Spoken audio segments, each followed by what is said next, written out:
बिस्मिल्लाहिर्रहमानिर्रहीम। अस्सलाम वालेकुम। कैसे आप सब लोग ठीक ठाक हैं? अच्छा जी, इंट्रोडक्शन टू कंप्यूटर्स का जो है वो हमारा कोर्स है ये। और आज जो हमने चैप्टर जहाँ से सॉरी टॉपिक जहाँ से कंटिन्यू करना है वो है utilize standalone operating systems. Operating systems के बारे में जो है वो हम पढ़ रहे थे। और ऑपरेटिंग सिस्टम जो आपको पता होगा कि बेसिकली ये जो है आपकी विंडोज़ जो हैं, जो ऑपरेटिंग सिस्टम कहलाती हैं, वो आपके पूरे कंप्यूटर रिसोर्सेज को, कंप्यूटर में जितने भी हार्डवेयर डिवाइसेस होती हैं उनको मैनेज करने के लिए ऑपरेटिंग सिस्टम्स जो है वो हम यूज़ करते हैं। और ये भी आपको बताया था कि किसी भी कंप्यूटर में अगर ऑपरेटिंग सिस्टम्स इंस्टॉल ना हो तो आपकी कंप्यूटर्स जो हैं वो यूज़लेस होते हैं, वो आपकी कंप्यूटर्स वर्किंग में नहीं होते। तो ऑपरेटिंग सिस्टम्स जो है वो आपके सिस्टम्स में इंस्टॉल होना बड़ा ज़रूरी है अगर आपने प्रॉपरली कम्युनिकेट करना है डिवाइसेस के साथ और अगर आपने डिवाइसेस को प्रॉपरली यूज़ करना है तो उसके लिए ऑपरेटिंग सिस्टम्स का इंस्टॉल होना मस्ट होता है। अब इसमें वर्ड है स्टैंड अलोन ऑपरेटिंग सिस्टम। तो इसके बारे में देखते हैं कि ये क्या होते हैं। Stand alone operating system works on a desktop computer, laptops, notebook, or any portable computing devices. तो स्टैंड अलोन ऑपरेटिंग सिस्टम जो है वो आपके डेस्कटॉप कंप्यूटर्स पे काम करते हैं, लैपटॉप्स में काम करते हैं, नोटबुक कंप्यूटर्स में, या आपकी जो भी पोर्टेबल कंप्यूटिंग डिवाइसेस हैं उनमें जो है वो वर्किंग उनकी जो है वो स्टैंड अलोन ऑपरेटिंग सिस्टम होती है। The term standalone indicates that it does not need to be connected to any other system or computer to run. Standalone का मतलब है कि अकेले ही ये जो है वो सारी फंक्शनैलिटी को परफॉर्म कर सकते हैं। इसमें किसी को कोई और सिस्टम को या कंप्यूटर या सिस्टम को रन करने के लिए कोई और सिस्टम की ज़रूरत जो है वो नहीं पड़ती, या और सिस्टम के साथ कनेक्ट होने की ज़रूरत नहीं पड़ती। Almost all of the operating system in the standalone category are enhanced with enough networking capabilities and connectivity options to allow them to manage a home or small businesses network. तो जितने भी operating systems हैं जो आपके stand alone category में आते हैं, जो कि अकेले ही सब कुछ मैनेज कर सकते हैं, किसी और सिस्टम की ज़रूरत नहीं पड़ती, तो उसमें नेटवर्किंग कैपेबिलिटीज़ भी होती हैं और भी दूसरे कनेक्टिविटी ऑप्शंस होते हैं कि वो आपके घरों में या स्मॉल बिजनेस नेटवर्क को जो है वो कनेक्टिविटी प्रोवाइड कर सकते हैं और उसको इजीली उसके साथ मैनेजेबल होते हैं। These options are usually installed when the system is purchased। और ये जो आपकी ऑप्शंस हैं ये ऑलरेडी इंस्टॉल्ड होते हैं जब भी आप कोई सिस्टम जो है वो परचेज करते हैं। नेक्स्ट जो है माइक्रोसॉफ्ट विंडोज़ के बारे में है कि अभी तक जो है आपने देखा होगा कि आपके लैपटॉप्स में या आपके डेस्कटॉप्स में या आपके सिस्टम्स में जो मोस्टली विंडोज़ होती हैं या जो आपके ऑपरेटिंग सिस्टम्स होते हैं वो माइक्रोसॉफ्ट विंडोज़ हम यूज़ कर रहे होते हैं। तो Microsoft Windows is by for the most popular group of operating systems in this category. तो स्टैंड अलोन ऑपरेटिंग सिस्टम में जो सबसे important group of operating systems हैं वो आपके माइक्रोसॉफ्ट विंडोज़ हैं। और ये जो है स्टार्टिंग इसकी कहाँ से हुई थी, 1985 से। ये आप अगर नीचे फिगर में अगर आप आएँ तो ये इसकी जो है वो बैकग्राउंड है कि कहाँ से ये विंडोज़ जो है वो स्टार्ट हुई, माइक्रोसॉफ्ट विंडोज़। तो सबसे पहले 1983 में जो है विंडोज़ अनाउंस्ड नवंबर 10 1983 में जो है विंडोज़ अनाउंस्ड हुई थी माइक्रोसॉफ्ट विंडोज़। 1985 में जो है विंडो 1.0 इंट्रोड्यूस्ड हुआ और ये इसकी जो प्राइस थी वो कितने में सेल आउट हुई, 100 US डॉलर्स में। उसके बाद 1985 के बाद जो है वो 1990 में विंडो 3.0 वर्जन आया और इसकी जो कॉस्ट प्राइस थी वो 149.95 डॉलर्स थी। उसके बाद जो है वो नेक्स्ट 1992 में विंडोज़ 3.1 रिलीज्ड। विंडोज़ 3.1 वर्जन आया और इसकी जो है 1 million copies in the first 2 months, और ये जो है इसकी कितनी कॉपीज़ 2 मंथ्स के अंदर अंदर 1 मिलियन कॉपीज़ जो हैं इनकी सेल आउट हुई। उसके बाद 1993 में Windows NT 3.1 released. Windows new technology जो है वो 3.1 रिलीज़ हुई। उसके बाद 1995 में विंडोज़ 95 रिलीज़ हुई, और इसकी भी 1 मिलियन कॉपी जो हैं सिर्फ 4 डेज़ में, क्योंकि इसका यूज़ जो है वो कंप्यूटर्स का वो डे बाय डे या ईयर बाय ईयर इंक्रीज़ हो रहा था, तो उसकी वजह से जो 4 डेज़ के अंदर अंदर इसकी 1 मिलियन कॉपीज़ जो हैं वो सोल्ड हुई।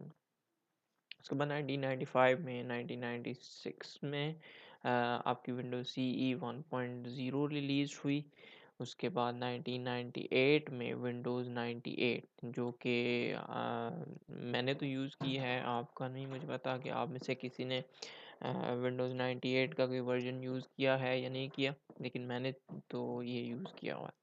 उसके बाद जो है 1998 के बाद 2000 विंडोज़ जनवरी 4 में बिल गेट्स, जो कि आप लोग जानते होंगे माइक्रोसॉफ्ट कंपनी के ऑनर हैं, बिल गेट्स ने announce that the next version of Windows C would be called pocket PC. Windows 2000 release in February. तो विंडोज़ 2000 जो है वो 2000 ईयर में जो है वो लॉन्च हुई, जो कि बिल गेट्स ने जो है वो उसको अनाउंस किया।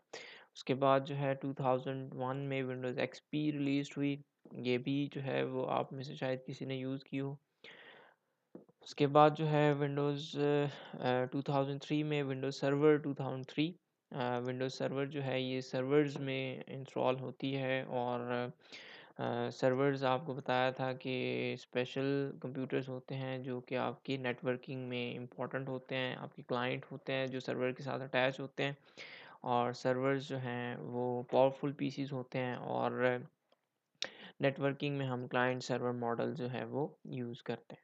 उसके बाद 2005 में Windows XP professional 64 bit edition जो है वो रिलीज़ हुई। उसके बाद 2007 में window Vista and office 2007 released. Microsoft office जो हम यूज़ करते हैं डिफरेंट फॉर्मेटिंग वगैरह के लिए, और माइक्रोसॉफ्ट ऑफिस में ही डिफरेंट आपके पास जो है वो और भी सॉफ्टवेयर्स होते हैं, like PowerPoint, M S Word, Excel sheets वगैरह। तो ये सारे जो है वो 2007 में रिलीज़ हुए। उसके बाद 2009 में जो है विंडोज़ 7 जो है वो रिलीज़ हुई। विंडोज़ 7 जो कि इस बुक में आपको जितना भी समझाया गया होगा, या जो भी विंडोज़ आपको पढ़ाई जा रही है वो विंडोज़ 7 के बारे में आपको बताया जाएगा। तो ये कुछ बैकग्राउंड था कि कहाँ से विंडोज़ का आगाज़ हुआ, और कहाँ पे जो है विंडोज़ 7 2009 में रिलीज़ हुई, और इस तरह से ये ग्रो करता गया। और जैसे जैसे टेक्नोलॉजी इंक्रीज़ हुई, आपकी विंडोज़ जो हैं उनके वर्जन इंक्रीज़ हुए, और टाइम टू टाइम जो है या ईयर बाय ईयर जो है आपकी विंडोज़ की जो फीचर्स हैं वो इन्हांस होते गए। फीचर्स आपके लाइक ग्राफिक्स वगैरह, या ग्राफिक्स की इन्हांसमेंट होती गई। तो ये जो है टाइम टू टाइम इनमें जो है इन्हांसमेंट्स जो हैं वो आती गई। ये तो था थोड़ा सा बैकग्राउंड आपकी विंडोज़ के बारे में कि कौन कौन से ऑपरेटिंग सिस्टम्स हैं और किस ईयर्स में जो है ये इंट्रोड्यूस हुए हैं। अब नीचे जो है विंडोज़ सॉरी इसके ऊपर जो है माइक्रोसॉफ्ट विंडोज़ 7 के बारे में मैंने आपको बताया कि इस बुक में जो है वो पढ़ाया गया है या बताया गया है। तो Microsoft Windows 7 was released in late 2009 and is available in 6 different versions. 6 different versions थे इसके: starter, home, basic, home premium, professional, enterprise and ultimate. ये भी आपको फिगर 1.30 में जो है वो एक्सप्लेन किया हुआ है, ये वाली फिगर विंडोज 7 की जो है वो डिफरेंट एडिशन है। तो इसमें इन एडिशंस में क्या क्या फीचर्स थे: Windows 7 starter designed for small laptop computers, that this edition must be pre-installed on systems and is not available for individual purchase। तो ये जो आपके विंडोज 7 स्टार्टर एडिशन आया था, इसके फीचर्स जो हैं वो, या ये सिर्फ स्मॉल लैपटॉप कंप्यूटर्स के लिए डिज़ाइन की गई, और ये जो एडिशन था ये प्री इंस्टॉल होना चाहिए आपके सिस्टम में, और ये इसको कोई इंडिविजुअल के लिए नहीं था, ये कोई इंडिविजुअल जो है वो परचेज नहीं कर सकता था। नेक्स्ट जो है Windows 7 home basic. This is the other non-premium edition and is available only in emerging markets, not in the United States, Canada, Europe, and other developed nations. It is more graphically interesting than Starter, but lacks premium features like Windows Media Center. तो ये जो Windows 7 home basic था, इसमें थोड़े से graphical जो है वो Windows 7 स्टार्टर से बेहतर थे। ग्राफिकली ये थोड़ा सी बेटर थी, लेकिन स्टिल इसमें जो है वो प्रीमियम फीचर्स नहीं थे लाइक विंडो मीडिया सेंटर, तो इसमें वो लैक कर रहा था। नेक्स्ट जो है window 7 home premium. This is the entry level edition for most consumer PCs. It is the full arrow interface, translucent designs, subtle animations, and additional colors, and includes Window Media Center. ये जो है premium version था, इसमें काफ़ी सारे जो है वो आपके ट्रांसलूसेंट डिज़ाइन थे, इंटरफेस बड़ा अच्छा था, ग्राफिकल यूज़र इंटरफेस था, एनिमेशन इसमें यूज़ हुई थी, और कुछ एडिशनल कलर्स कम्बिनेशन वगैरह इसमें यूज़ किए गए थे, और इसमें जो है वो विंडो मीडिया सेंटर भी इंक्लूड था। उसके बाद एक और एडिशन, नेक्स्ट जो एडिशन आया वो window 7 professional. This is the preferred edition for business and advanced home users. It builds on home premium and runs on a remote desktop server, encrypt files and makes network folders available offline।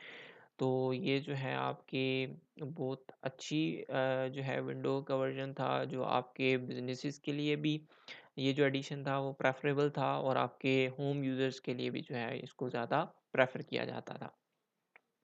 Next window 7 जो है enterprise edition आया। Enterprise and ultimate editions have most of the same features, but the enterprise edition is geared to companies and organizations that have users and systems to manage. It is available through volume licensing। तो enterprise edition जो है वो आपके companies और organisations के लिए था, और इसके लिए जो है प्रॉपर लाइसेंसिंग परचेज करनी पड़ती थी इसको जो है वो यूज़ करने के लिए, क्योंकि बिजनेस ओरिएंटेड थे, या आपके ऑर्गेनाइजेशनल ओरिएंटेड थे, या कंपनीज ओरिएंटेड थे। तो एंटरप्राइज एडिशन के लिए जो है वो आपको प्रॉपर यूज़र्स और उसको मैनेज करने के लिए सिस्टम्स चाहिए होते थे, और ये जो है प्रॉपर इसकी लाइसेंसिंग वगैरह के बाद हम इसको परचेज कर सकते हैं। उसके बाद जो है Windows 7 ultimate addition is for the high and users, gamer and multimedia professionals. It includes build locker, disk encryption which also works on USB flash drives। तो ये जो आपके अल्टीमेट विंडोज 7 अल्टीमेट जो एडिशन था, इसमें जो है वो हाई एंड यूज़र्स के लिए, गेमर्स के लिए, और मल्टीमीडिया प्रोफेशनल्स के लिए जो है ये वर्जन आया था। मल्टीमीडिया जो है वो आपको बताया कि एक से ज़्यादा मीडिया को यूज़ करके जो हम बनाते हैं, कोई जिस तरह मीडिया आपको बताया था कि इमेजेस एक मीडिया है, और टेक्स्ट एक मीडिया है, और ग्राफिक्स जो हैं वो एक मीडिया है, इसी तरह एनिमेशन एक मीडिया है, वीडियो एक मीडिया है। तो इन सारों को कंबाइन करके अगर हम एक चीज़ बना रहे हैं तो उसको हम क्या कहते हैं, मल्टीमीडिया कहते हैं। तो ये मल्टीमीडिया प्रोफेशनल्स के लिए इसमें जो है ग्राफिक्स अच्छे थे, तो इसलिए जो है ये मल्टीमीडिया प्रोफेशनल्स के लिए, गेमर्स के लिए, क्योंकि आपको पता है गेमिंग में जो है वो हाई ग्राफिक्स यूज़ होते हैं, तो उसके लिए जो है ये विंडोज़ 7 अल्टीमेट वर्जन जो है या एडिशन जो है वो वहाँ पे हम इसको यूज़ करते थे। तो ये तो थे विंडोज़ 7 के कुछ एडिशंस के कौन कौन से वर्जन जो हैं या कौन कौन से एडिशंस जो हैं वो विंडोज़ 7 में इंट्रोड्यूस हुए। सबसे पहले स्टार्टर था, फिर होम बेसिक्स, फिर होम प्रीमियम, फिर जो है विंडोज 7 प्रोफेशनल, फिर Windows 7 enterprise, and then Windows 7 ultimate. तो ये कुछ एडिशंस थे जिनके बारे में आपको पता होना चाहिए।